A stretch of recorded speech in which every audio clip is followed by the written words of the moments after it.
jafandul lu tax su ma yeboo di la ñaanal yoo yaay ñàkk rek. mbokk yi xaritu internet yu sans limite ñoo ngi leen di nuyu baax ñoo ngi leen di dalal ñoo ngi leen di ziar bu baax a baax itam ci émission bi ñu koy defee saa su nekk waaye bii pas dafa spécial parce que dañuy wax ci actualité wax ci am lu jëm ci wàllum justice et à ce niveau maa ngi dalal un avocat hors pair ose le dire avocat à la cour du maître Abdoulaye Babou avocat à la cour moom la ñu dalal tey nar a waxtaanee ci actualité lu jëm ci wàllum procès boobu nga xam ni moo jëmoon ci ki nga xam ni moo di monsieur Amadou Wuri Diallo moom nag gannaaw bi ñu ko gracier ay wax juddu woon na ci bëri woon na ci moom avocat à la cour bi nga xam ne moo nekk avocat de l'ordre national des pharmaciens du Sénégal partie civile dans le procès du faux médicament de Touba maître Abdoulaye Babou maa ngi lay nuyu. maa ngi lay fay. Ba yaa ngi am jàmm bu baax. sant suñu borom. yàlla na sant yàgg alors kon ni ma ko waxee sànq maître Abdoulaye Babou moo di avocat de l'ordre national des pharmaciens du Sénégal partie civile ci procès bi nga xam ne moo di Mamadou Wuri Diallo Bari. waaw ñu ngi lay nuyu di nuyu ñi nga xam ni ñooy lire seen site bu am solo bi ñëpp xam nañ ko di leen ñaanal yàlla jëmale liggéey bi kanam parce que yéen a ngi def lu rafet ci yeete. mbiri garab yu bon yi ngi tuddee faux médicament il faut ma jéem a camper li ñuy wax le débat leeral ko Sénégal dafa am loo xam ni fi lañ ko fekk yàgg na fi te du lu baax maanaam ay sénégalais di lor ay sénégalais loolu mooy nit ñoo xam ni seen àddina bi yëpp am xaalis lañ ko teg ak nuñ ko amee na mu gën a ñaawe seen yoon nekku ci l'essentiel nañu am xaalis ci noonu la ay sénégalais jóg di dem bitim réew lu mel ni Guinée di fa wut ay garab yu bon garab yoo xam ni Sénégal ci boppam sax reconnaître ko. mais garab yi fan lay jaar. fi ñuy jaar dinaa ci ñëw ndax nee nañ garab yi day jóge Corée du Nord.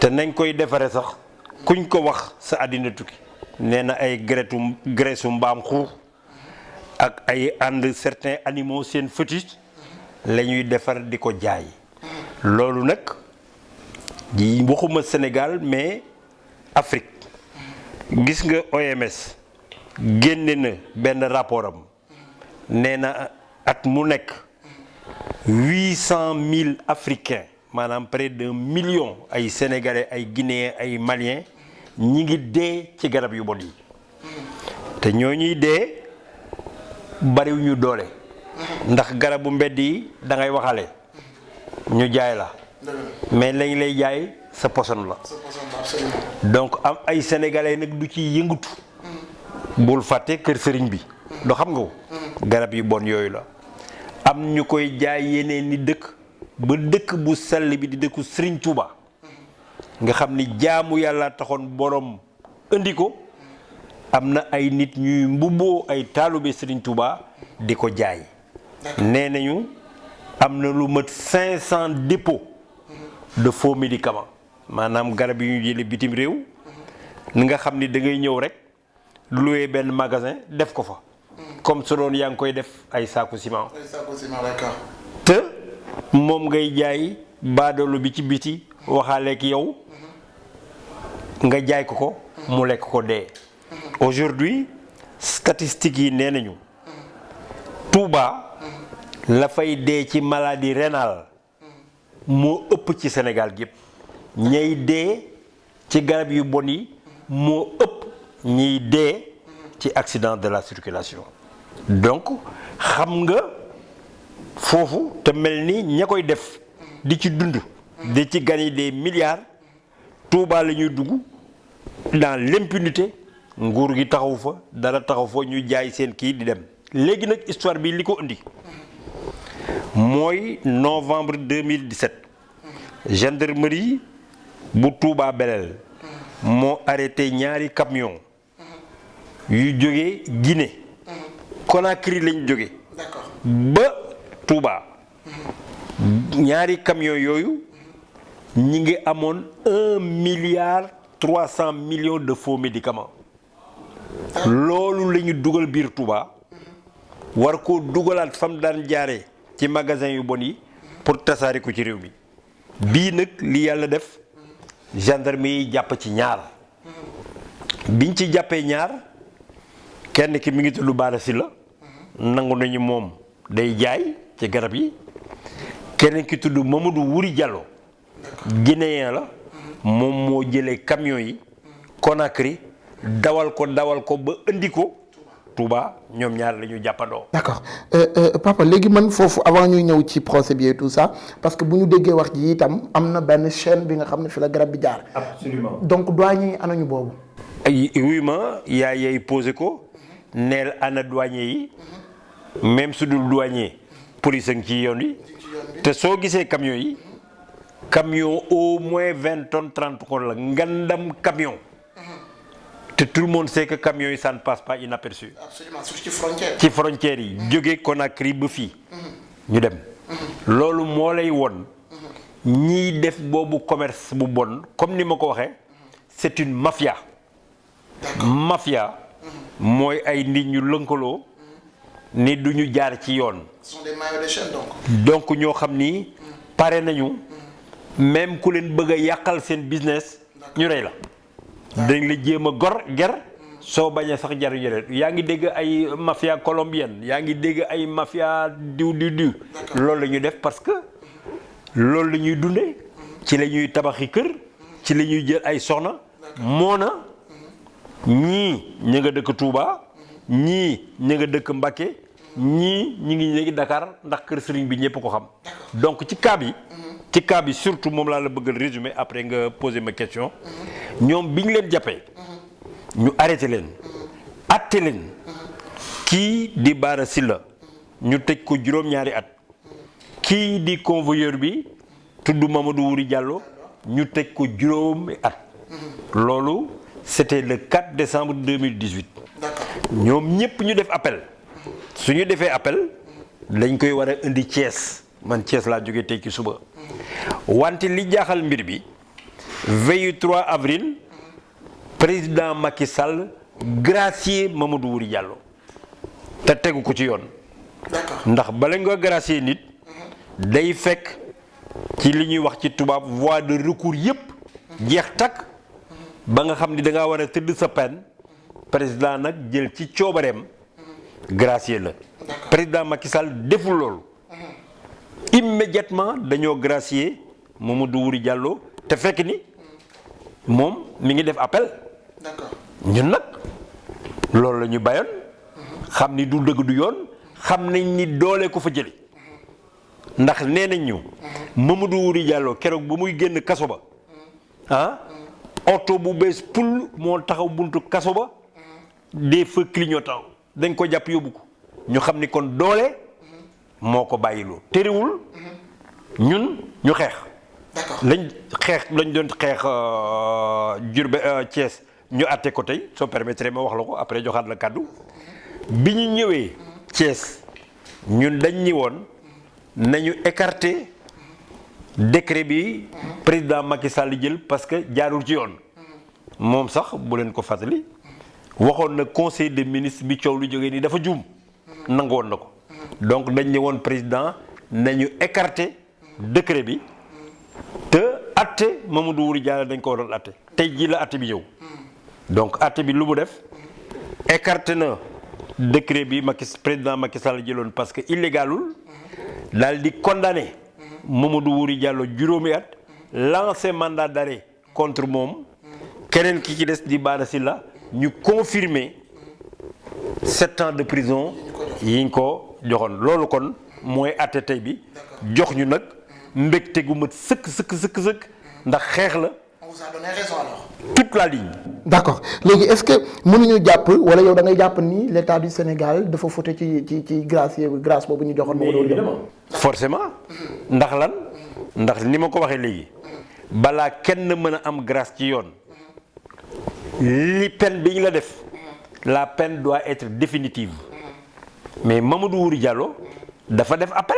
d'accord te soo defee appel mën nañoo ñëwaat ci lañ la atte woon. d'accord donc même dans la forme awul woon am grâce ni ma koy misaalee mooy xale bu war a dem examen sooy def examen looy def du da ngaa war a déposer dossier de candidature soo ko mën a passé eh bien Wuri Diallo toogul sax ci yoonu déposer candidature. mais est-ce que pourquoi moom itam ci procès bi ngeen xam ne demoon ngeen fa tey il était pas présent.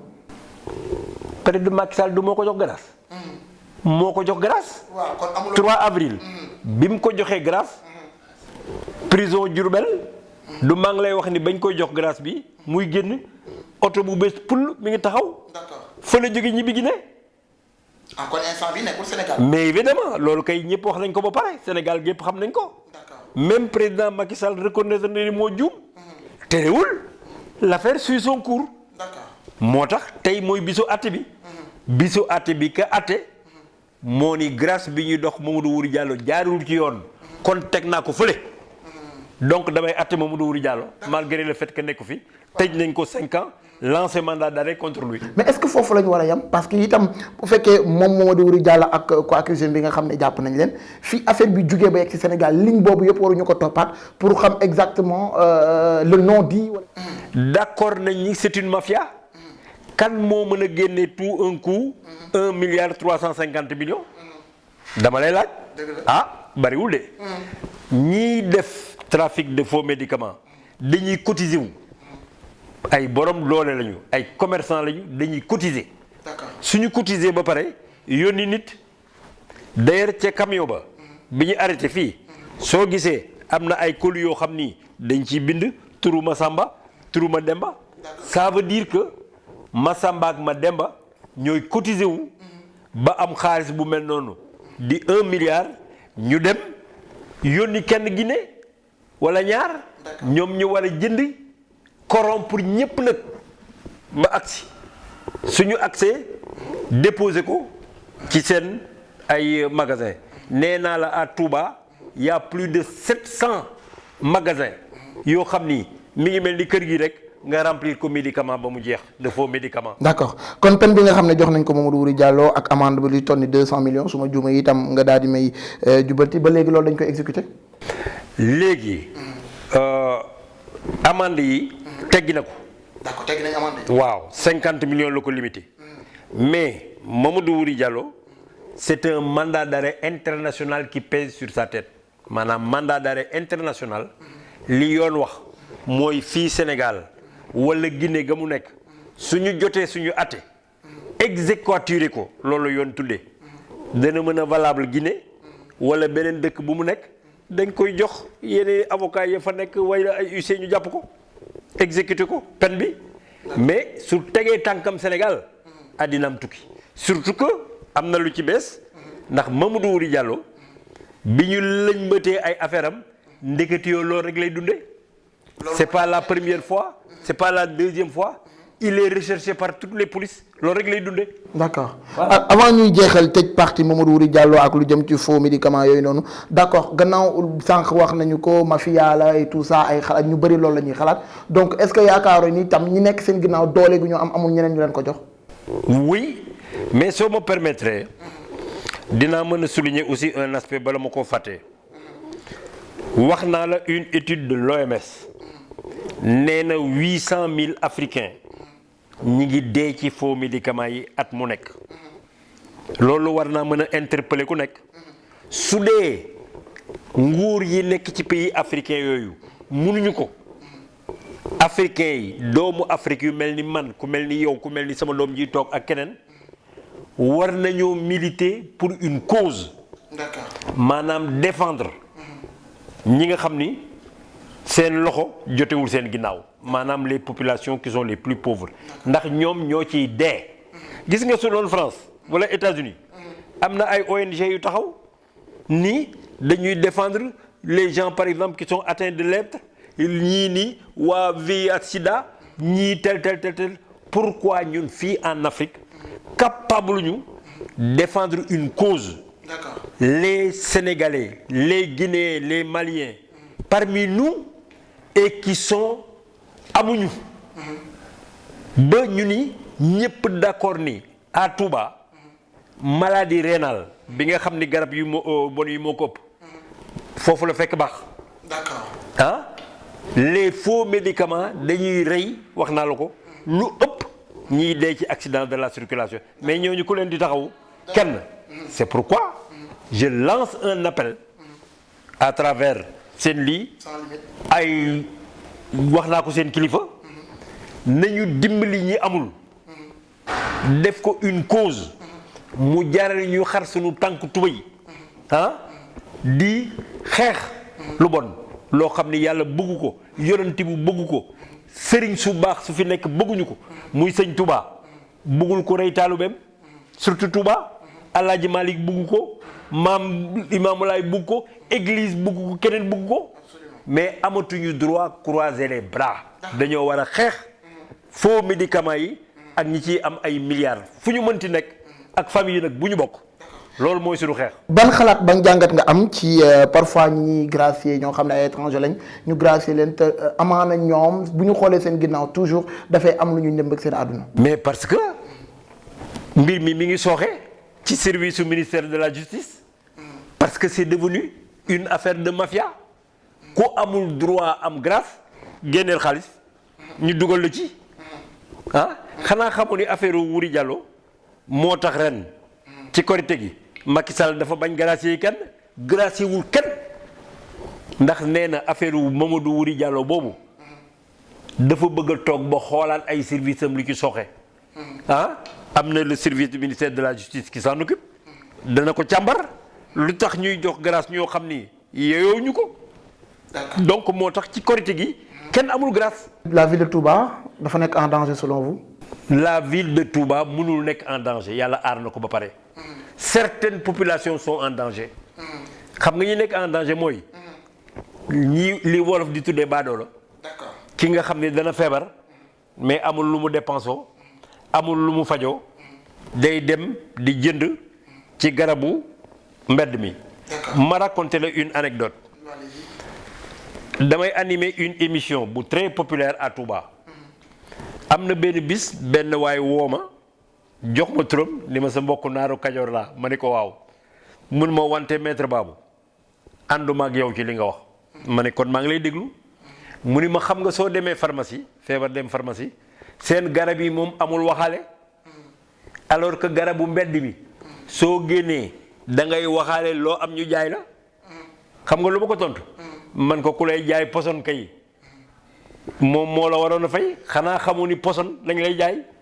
tu as vu pauvreté fi mu mën a indi nit ndax ñi ngi bëgg a faju mais ñi ngi posone seen bopp.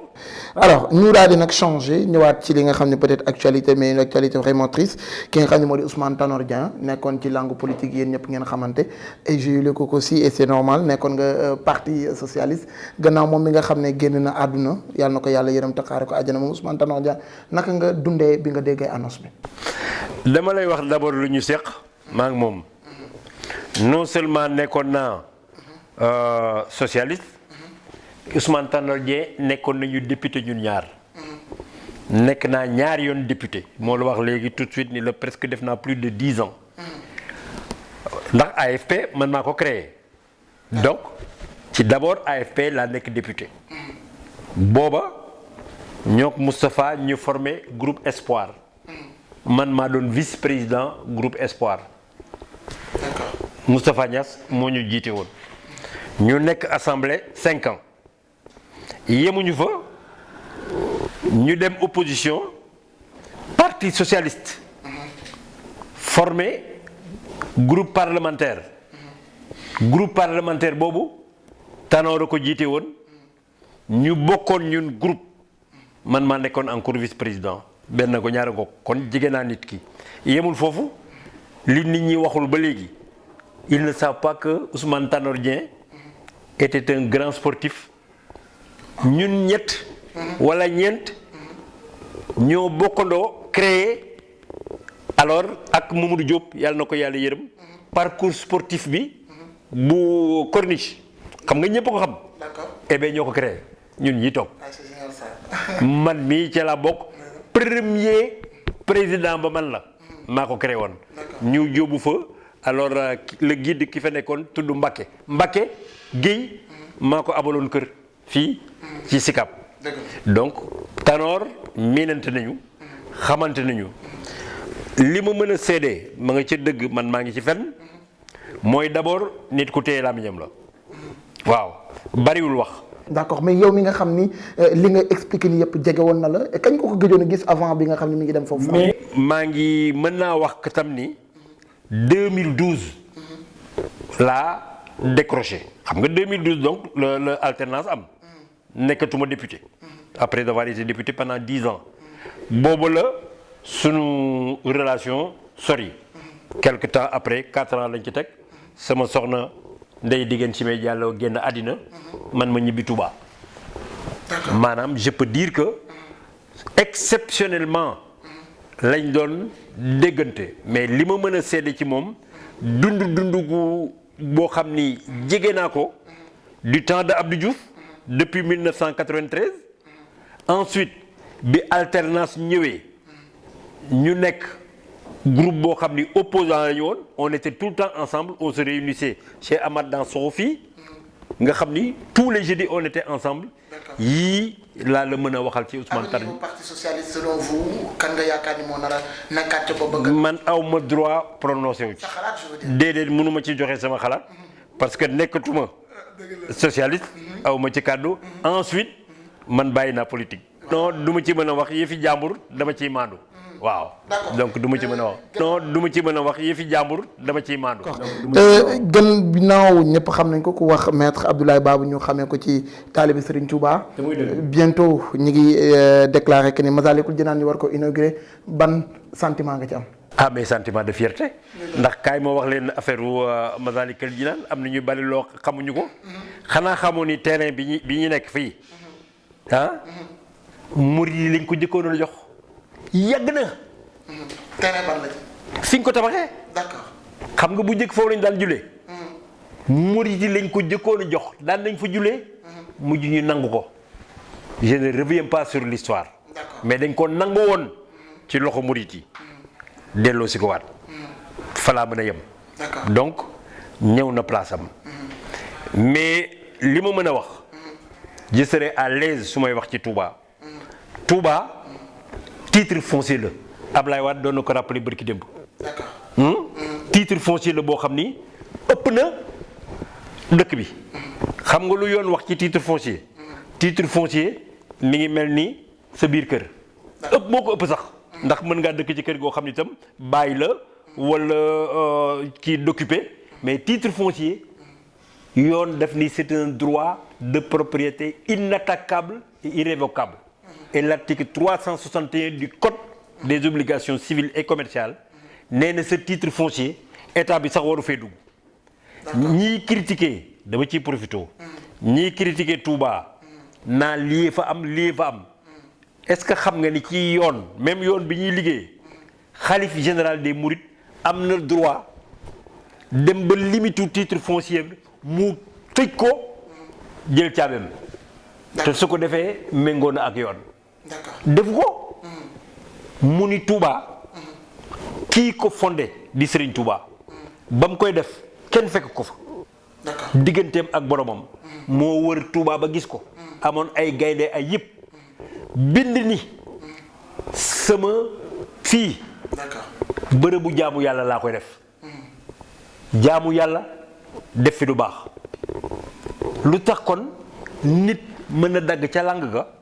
ñëw ci titre foncier jaambur di fi mooy yàlla benn ngoog comme lii ñuy def di jaay ay médicaments yu bon nit ñi di ci dee te boroom dëkk bi bugg ko nit a ngay jël tox sàngara tox cigarette heureusement que xalif général sëñ Abdou Lahad Mbacké dàqoon na ko terewul ay nit a nga fay def ay caay-caay bay revendiquer ni ñoom taalibe Sëñ Tuubaa lañu est-ce que mën nañoo am dëgg ci titre foncier jàmbur këru jàmbur nga fay def loo xam ni d'accord ci ñooñu nag laay combattre et c'est une cause pour toute ma vie te neex na yàlla neex yonent bi neex na Sëñ Tuubaa. merci beaucoup maître Abdoulaye Babou avocat à la cour moom la ñu dalaloon tey ñu ngi lay jaajëfal.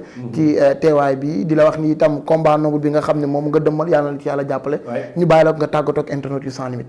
mais li may wax waa sans limite àddina ku ci nekk bala ngaa jox une signification sa àddina sa dund defal une cause noble. d'accord ah xam nga lu Serigne Touba wax nee na dund ba sa dund jeex te defoo ko ci lu neex yàlla defoo ko lu neex Seydina Mohamed sallallahu alayhi wa sallam defoo ko ci yoonu yàlla nee na pertement mënu koo passé ndax da nga ko rëccu te àddina yàggatul man je suis sûr que tey jii laa am 69 ans tey jii le 22 juillet. ah aujourd'hui c'est votre anniversaire. Absolument. Bon joyeux anniversaire. Merci beaucoup kon nag xam naa ni je m'approche. d'accord sama giirug dund nag dama ko teg ci jaamu yàlla dama ko def ci def lu neex lu juste def ko ci les causes justes dans ce combat boole naa ci même su ma ko bañee tudd da nga xam sama doom bu jigéen boroom këram wax naa ak moom téléphone te foog naa ni moom tam day yëngatu ci li ngeen di yëngatu ni ko man j'aurais souhaité combat bii may jël jàppale leen mi ci xam nga lu ma bëggee défendre une cause c'est défendre les plus faibles ci mu neex yàlla wutuñu ci xaalis wutuñu ci dara je l'ai invité mënuma koo wax fii te nee na ma dana indi participation ku muy samay doom muy ku ma xam cette cause dinaa ko internationaliser mooy la défense des plus faibles de ceux qui sont victimes des faux médicaments et qui en meurent te nguur gi jàppalewu leen parce que nguur gi dafa ragal dugg Touba le pouvoir n'a rien fait à Touba Touba est la deuxième agglomération du Sénégal mais amul force de sécurité amul hôpital amul dara parce que dañoo ragal voilà. merci beaucoup internet du sans limite sn.com wax naa leen ko sànq moom laa dalaloon muy maître Abdoulaye Babou avocat à la cour ñu wax lu jëm ci wàllum faux médicaments yooyu ñu doon jaay ak Amadou Wuri Diallo. donc merci beaucoup à toutes et à tous beneen yoon dinañ dalalaat keneen ñu waxtaanaat ci actualité ñu ngi leen di jaajëfal.